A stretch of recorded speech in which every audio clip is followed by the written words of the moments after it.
In the ancient lands of Brittany, there was a knight named Guigemar, whose fame spread far and wide for his valor in battle, his striking beauty, and his unmatched skill in combat. Yet, despite his many virtues, there was a shadow over his heart. For Guigemar, with all his bravery and charm, had never known the touch of love. It was a concept he neither sought nor understood, his heart untouched by its mysterious fire. One fateful day, while hunting in the dense, misty forests, Guigemar encountered a snow-white hind, its eyes gleaming with an almost human sadness. Drawn by the thrill of the chase, he notched an arrow and let it fly. But as the arrow struck, piercing the hind's flank, the forest grew eerily silent. The wounded creature, to his utter shock, turned its gaze upon him and spoke in a voice filled with both pain and prophecy. "Guigemar," it whispered, "you are cursed. The wound you bear can only be healed by the love of a woman, a love you have never known. Until you find her, your soul will suffer in agony." The hind collapsed, leaving Guigemar frozen, the weight of its words sinking into his heart like the arrow he had loosed. With dread in his soul and a growing desperation, Guigemar embarked on a quest for the love that alone could save him. For days and nights, he journeyed through unknown lands, his wound festering and his strength waning. One evening, as the sun dipped beneath the horizon, he stumbled upon a strange, abandoned ship, anchored in a desolate bay. Exhausted and with nowhere else to turn, he boarded the silent vessel, its sails tattered and its decks eerily deserted. Sleep claimed him, but when he awoke, the world had changed. The ship, now adrift in the vast, unending sea, moved of its own accord. No land was in sight, and Guigemar, powerless to steer, was at the mercy of the tides. As days turned to nights, despair gnawed at him, and he prayed to the heavens for salvation. His prayers were answered in the most unexpected way. The ship, guided by some unseen force, arrived at the harbour of a distant and forbidding castle. This castle, ruled by an old and cruel lord, was a prison to his young wife, a woman of incomparable beauty and grace, locked away in a tower like a precious gem hidden from the world. Yet, even in her captivity, the lady's attendants, moved by pity and hope, discovered the wounded and weary Guigemar on the mysterious ship. They brought him to her, in secret, hoping that fate had finally sent her a saviour. When the lady saw Guigemar, something in her heart stirred.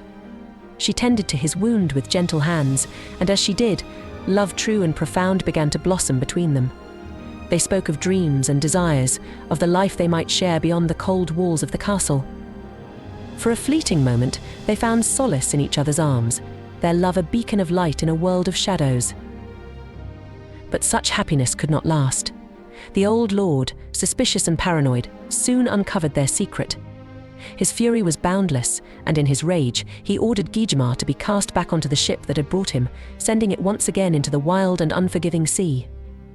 Before they were torn apart, the lady, desperate to bind her love to him, tied a complex knot in Guigemar's shirt, declaring, "Only the woman who truly loves you will have the power to untie this knot."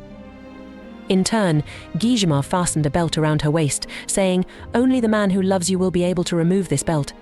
Remember me, for our love will be tested, but never broken." Thrown back into the ship, Guigemar drifted into the unknown, his heart heavy with sorrow. Meanwhile, the lady, heartbroken and desperate, waited for an opportunity to escape her cruel fate.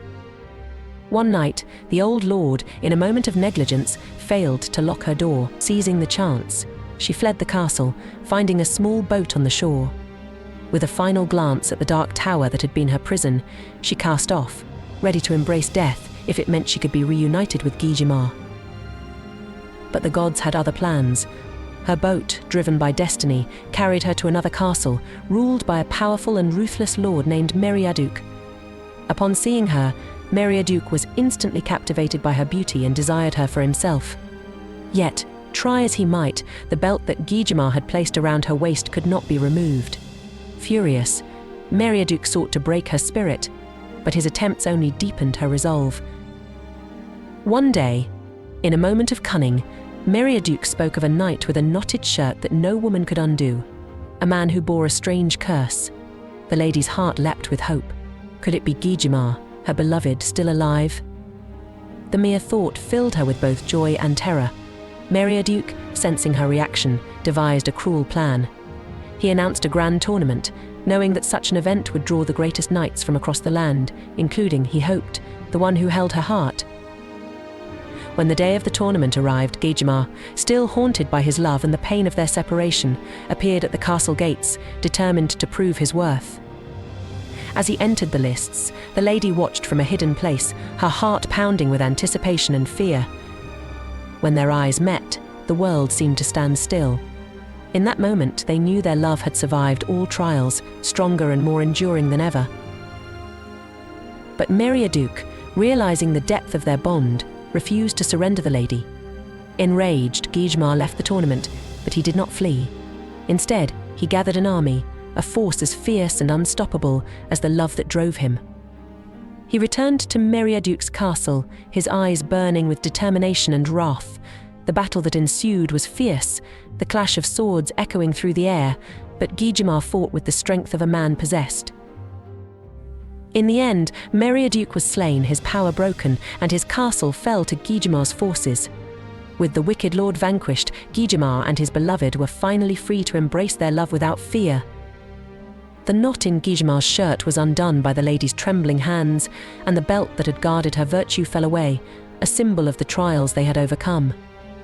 Together, they left the ruins of Meriaduc's castle, their hearts light and their spirits soaring.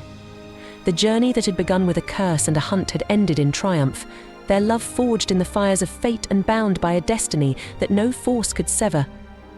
As they rode into the distance, hand in hand, they knew that no matter what challenges awaited them, they would face them together, their love a beacon in the dark, eternal and unbreakable.